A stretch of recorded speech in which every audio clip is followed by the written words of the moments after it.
नमस्कार साथियों। YouTube के लिए हम हमारे यूपीएससी पावर पैक कोर्स के लेक्चर नंबर 2 की एक शॉर्ट एंड स्वीट समरी प्रस्तुत करने जा रहे हैं। इस कोर्स का पहला लेक्चर मैंने YouTube पर फ्री में रिलीज किया है। ऐसे टोटल 150 लेक्चर्स हैं, तो मैं 15 लेक्चर्स आपको फ्री में दूंगा और बचे लेक्चर्स की क्विक समरी बताऊंगा। तो आज सुबह जो मैंने क्लास ली है, उस क्लास में मैंने landmarks in the constitutional development of India part 2 cover किया है। कोर्स की जानकारी मैं आपको पहले सेशन में दे चुका हूं। यह भारत का सर्वश्रेष्ठ कोर्स अपने किस्म का है, जिसमें एनरोल करने में आपको जरा सी भी देरी नहीं करनी चाहिए। हर किसी के बजट में बैठने वाला यह कोर्स बड़ा प्रिसाइज और पावरफुल कोर्स है। पिछला सेशन बहुत अच्छे से देखें, सारी जानकारी मिल जाएगी। तो आज जो हमने लेक्चर लिया उसमें बारीकी से ये सारी चीजें बताते हुए हम इस सिलेबस पर आए। तो लेक्चर 2 में मैंने जो कवर किया है वो आपके सामने है, देख रहे हैं ना। एक एक चीज मैं पढ़ूंगा नहीं क्योंकि ये शॉर्ट समरी है, तो टाइम ज्यादा नहीं है इसमें। क्लास में तो खैर पूरा 2 घंटे बारीकी से पढ़ाया है। और फिर मैंने कॉन्सेप्ट बिल्डर क्वेश्चन कराया। मैंने आपसे पहले भी कहा पहले लेक्चर में कि हमारे इस पूरे कोर्स में 700 से 800 प्रीलिम्स के एक्चुअल क्वेश्चन में करवा दूंगा। तो वो सीरीज हमने आगे बढ़ाई और हमने ये क्वेश्चन उसमें कवर करवाया। नॉर्मली हम हमारे मॉड्यूल में यही करते हैं कि जब हम आगे बढ़ते हैं तो पिछले लेक्चर का जहां जहां जरूरी होता है एक क्विक रिवीजन हम करवा देते हैं। तो इस तरह से हमने पिछले लेक्चर का एक क्विक रिवीजन बहुत अच्छे से करवा दिया। उससे मेमोरी रिफ्रेश हो जाती है, क्योंकि तकनीकी बातें हैं तो थोड़ा रिफ्रेश हो जाए तो अच्छा है। फिर हमने लेक्चर 2 की शुरुआत की और हमारे लेक्चर 2 में ये स्पेसिफिक चीजें हमने आज बच्चों को डिटेल में पढ़ाई। अब जब आप ये टॉपिक्स देखेंगे तो ये कॉन्स्टिट्यूशन ऑफ इंडिया में भी कवर होते हैं और इनमें से बहुत सारे हिस्से इंडिया इंडिपेंडेंस स्ट्रगल में भी या नेशनल मूवमेंट में भी कवर होते हैं। तो जिस चीज को जहां स्ट्रेस दिया जाना है वैसा हम उसको उस मॉड्यूल में स्ट्रेस भी दे देते हैं। तो ये हमने आज सब कुछ डिटेल में पढ़ाया। सबसे पहले हमने बहुत ही बारीकी से ब्रिटिश प्रोविंसेस और प्रेसिडेंसी का जो बेसिक डिफरेंस है, कौन सी प्रोविंसेस थी, कौन सी प्रेसिडेंसी थी, कहां पे कौन सा कानून लागू होता था, किसका कानून लागू होता था। 1757 से 1858 कंपनी सरकार, 1858 से 1947 ब्रिटिश राज, यानी कि राजा रानी का राज, संसद का राज। तो कुल मिला के 190 साल अंग्रेजों ने भारत को जो राज के तहत लूटा, वो पूरा हमने बारीकी से कानून के जरिए बताया कि कौन सा कानून कहां लगता था। ये हमने लेक्चर 1 में भी आपको दिखा दिया था। तो जब आप प्रेसिडेंसीज की बात करते हैं तो याद रखिएगा, प्रेसिडेंसीज कोई एक शहर नहीं थी। तो जो बंगाल प्रेसिडेंसी थी वो पूरे उत्तर भारत में फैली हुई थी।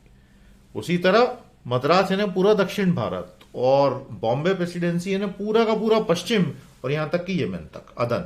तो इस प्रकार से प्रेसिडेंसीज को इन्होंने भारत को इस तरह से अपने कंट्रोल में रखा था। और बाकी फिर प्रिंसली स्टेट्स थे 550 से ज्यादा।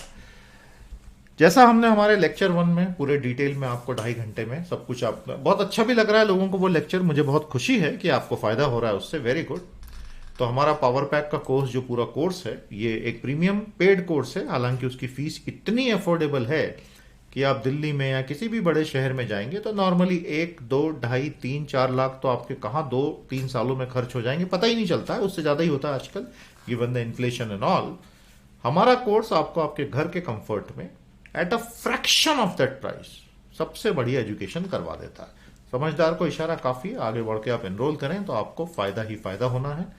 तो कल हमने जो कुछ पढ़ा था लेक्चर 1 में, आज मेरी क्लास को मैंने 2 घंटे में आगे ये सारी चीजें पढ़ाई। इंडियन काउंसिल एक्ट से शुरुआत की, बारीकी से बताया कि रिप्रेजेंटेटिव इंस्टीट्यूशंस की सारी शुरुआत यहां से हुई थी। फिर हमने देखा कि किस तरह अलग अलग स्टेप्स में भारत की संसद यहां तक आई, तो उसके पीछे के कदम क्या क्या रहे, और किस प्रकार कैबिनेट मिशन प्लान से पहले गवर्नमेंट ऑफ इंडिया एक्ट और पूरा। तो बेसिकली बताने का प्रयास ये था कि आज हम जिसे अपना संविधान और अपनी संसद बोलते हैं, तो अंग्रेजों के समय पिछले 200 सालों में वो कौन से चरणबद्ध प्रक्रियाएं थी जहां से ये बनते बनते बनते बनते यहां तक आया है। उसको एक बार आप समझ लेते हैं डायग्राम्स के माध्यम से, डिस्क्रिप्शंस के माध्यम से, तो एग्जाम में जब उस पर ऑब्जेक्टिव क्वेश्चन भी आते हैं या डिस्क्रिप्टिव भी आते हैं या एसेज में भी आपको कुछ लिखना है, तो you understand it pictorially in your mind and you can then accordingly express yourself. तो इस तरह के चार्ट्स बड़े यूजफुल हो जाते हैं। काउंसिल ऑफ इंडिया एक बहुत ही कंफ्यूजिंग कॉन्सेप्ट है, उस पूरे कॉन्सेप्ट को बहुत अच्छे से बताया। प्रीलिम्स के क्वेश्चंस आगे हम सॉल्व करवाते रहे और आज हम नंबर 10 तक पहुंच गए। 2022 के भी कुछ क्वेश्चन आज हमने लिए। फिर इंडियन काउंसिल एक्ट 1892 पर आ गए और जैसा कि आप देख ही रहे हैं कि भैया 19वीं सदी समाप्त होने वाली है और 20वीं सदी की शुरुआत होने वाली है। ये बड़ा ट्रांसफॉर्मेशनल टाइम रहा दुनिया के लिए। और जैसा मैं अपने लेक्चर में आज बता ही रहा था सुबह कि भाई आज जो इंसान है, मैं आज 2022 की बात कर रहा हूं, पिछले 20, 25, 30, 40 सालों की जो मानवता रही है, हम कितने भी अलग अलग देशों में समस्याओं से जूझ रहे हो, भारत में भी अनेकों समस्याओं से, लेकिन ऑन एन एवरेज ये 30, 40, 50 साल की मानवता का जो लिविंग स्टैंडर्ड हुआ है, मेडिकल साइंस की सुविधाएं जो मिली हैं, शिक्षा जो मिली है और मटेरियल गुड्स का कंफर्ट जो मिला है, ट्रांसपोर्टेशन की ईज जो मिली और अब इंटरनेट से जो ईज मिली है, ये पिछले 2000 साल के इतिहास में बेस्ट फेज चल रहा है इंसान का। हां, मैं जानता हूं भारत में इनइक्वालिटी हिस्टोरिकली हाई है, गरीबी भयानक बढ़ गई है, बहुत सारी समस्याएं। एवरेज बात कर रहा हूं कि पिछले 2000 साल में जहां विश्व की अधिकतर आबादी ग्रामीण थी और गरीब थी, आज हम उससे बहुत आगे आ गए हैं। हालांकि अभी बहुत बहुत आगे जाना है हमको, लेकिन इफ यू लुक बैक ऐसा लगता है कि आप स्वर्ग में बैठे हुए हो। तो ये सब चीजों पे विस्तार पे बात हुई। ये इसलिए बताया क्योंकि ये बहुत बड़ा ट्रांसफॉर्मेशन का फेज था, दुनिया में बहुत बदलाव आ रहे थे और रिप्रेजेंटेटिव इंस्टीट्यूशंस कैसे तेजी से आगे बढ़े, डफरिन का क्या पूरा रोल रहा, लैंसडाउन का क्या रोल रहा, उस पर बात हुई। और फिर 20वीं सदी आ गई, तो अब यहां से तो असली राजनीति शुरू हुई। तो आपने सबसे पहले मोर्ले मिंटो रिफॉर्म पर ही बात करनी है और उसके बाद फिर मोंटफोर्ड रिफॉर्म पर। तो मोर्ले और मिंटो के जो रिफॉर्म्स और बाद में मोंटेग्यू चेम्सफोर्ड पे जो रिफॉर्म है, तो एक पूरी चेन चालू होती है और महात्मा गांधी का पदार्पण 1915 के बाद हो जाता है। तो फिर non cooperation movement, civil disobedience movement, salt march और बाकी की चीजें, क्विट इंडिया मूवमेंट की वो एक पूरी धारा चालू हो जाती है और बीच में फंसती है फिर राउंड टेबल कॉन्फ्रेंस। तो हमने सबसे पहले आज के हमारे लेक्चर में बहुत विस्तार में एक रिफॉर्म्स माइंडसेट ब्रिटेन से कैसे आया और मोर्ले मिंटो रिफॉर्म में क्या क्या हुआ और ऐसा क्यों हुआ, इन्होंने क्या सोचा था ये करने का तो क्यों किया और फिर ये फेल क्यों हो गए, ये सब बहुत अच्छे से बताया। काफी बारीक चीजें हैं ये। उस समय फिर कौन रानी थी और उनका क्या रोल था जिससे ये रिफॉर्मिस्ट माइंडसेट आया और ब्रिटिश एम्पायर जो है दुनिया का सबसे बड़ा एम्पायर बना।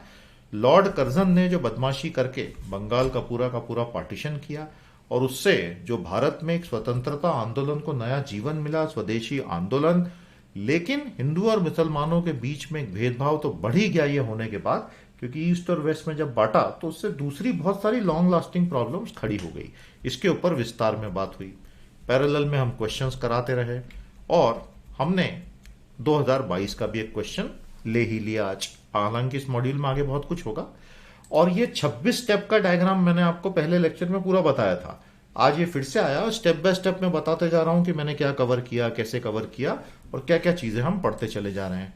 तो जैसा मैंने आपसे वादा किया है दोस्तों कि मेरा ये पूरा कोर्स जो ये बैच चलेगी 150 लेक्चर्स की, इसमें से 15 लेक्चर मैं आपको पूरे यूट्यूब पे फ्री दूंगा। तो आप भी उसको एंजॉय करें, पढ़ें, मोटिवेट हों, कोर्स से जुड़ें और बाकी हर लेक्चर की 10 मिनट की एक समरी में आपको देता जाऊंगा कि हम इसमें क्या पढ़ रहे हैं।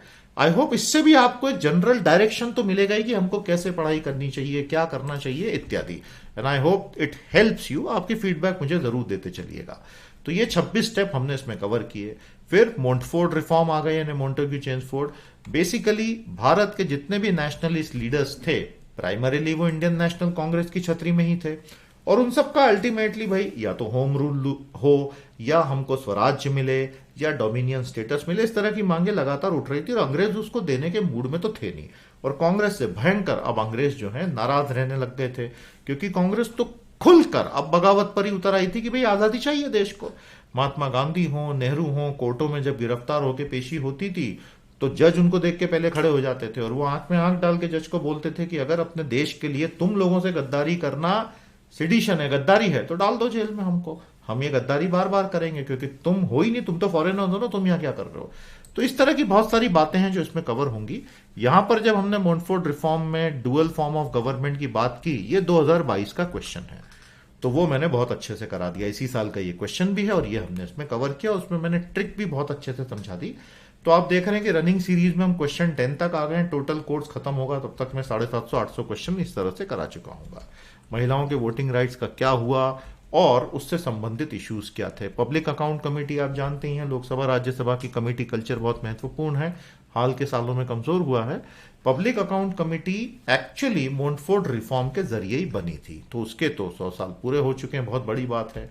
और फिर सबसे बड़ा कानून 1935 का आता है, जिसपे 50 चीजें आती हैं। हालांकि उसके बाद 1933 के चुनावों में कांग्रेस की मिनिस्ट्री सब तरफ बन जाती हैं भारत में। मुस्लिम लीग मुस्लिम मेजोरिटी क्षेत्रों में भी बुरी तरह से हार का मुंह देखती है, लेकिन लिनलिथगो एक तरफा डिसीजन लेके बोल देता है कि सेकेंड वर्ल्ड वॉर में हिंदुस्तान लड़ेगा हमारी तरफ से। तो सारी कांग्रेस मिनिस्ट्रीज त्याग पत्र दे देती हैं और उसके बाद जीओ एक्ट 1935 जो है पूरी तरह से बेकार हो जाता है। उसका इस्तेमाल आगे होने वाला है जब एक्चुअली संविधान बनाने का काम शुरू होगा। कम्युनल अवार्ड का कॉन्सेप्ट हमने बताया, महात्मा गांधी क्यों उससे नाराज थे उस पर हमने बात की, और फाइनली फिर हमने देखा कि किस प्रकार ब्रिटेन की सत्ता परिवर्तन ने चीजों को पूरी तरह से भारत के फेवर में स्विंग कर दिया। तो ये पूरा का पूरा फुल पिक्चर बारीकी से समझाया और कैसे 26 स्टेप में पूरा हमने 2 लेक्चर्स में हिस्टोरिकल माइलस्टोन्स कवर किए। तो ये हमारा आज का लेक्चर हमारे स्टूडेंट्स के लिए था पावर पैक कोर्स में। आप भी उस कोर्स को ज्वाइन करें, बारीकी से मेरे साथ 150 लेक्चर अच्छे से पढ़ें, साथ में पावर ऑफ 10 की सीरीज को भी पढ़ें। तो मैं आपको फिर से समझा दूं, इस पूरे 150 लेक्चर की सीरीज में समय समय पर मैं पूरे लेक्चर रिलीज करूंगा यूट्यूब पे, 2-2 घंटे वाले, 2.5 घंटे वाले, ऐसे 15 लेक्चर होंगे। बाकी के जो 135 लेक्चर है मैं आपको सिर्फ 10 मिनट की प्यारी प्यारी समरीज दूंगा, तो आप अगर खुद घर पे तैयारी कर रहे हैं एक डायरेक्शन तो आपको मिल ही जाएगा। तो प्यारे दोस्तों, मेरी तरफ से इतना ही। कल आपसे मिलेंगे लेक्चर 3 की समरी के साथ। नमस्कार, जय हिंद।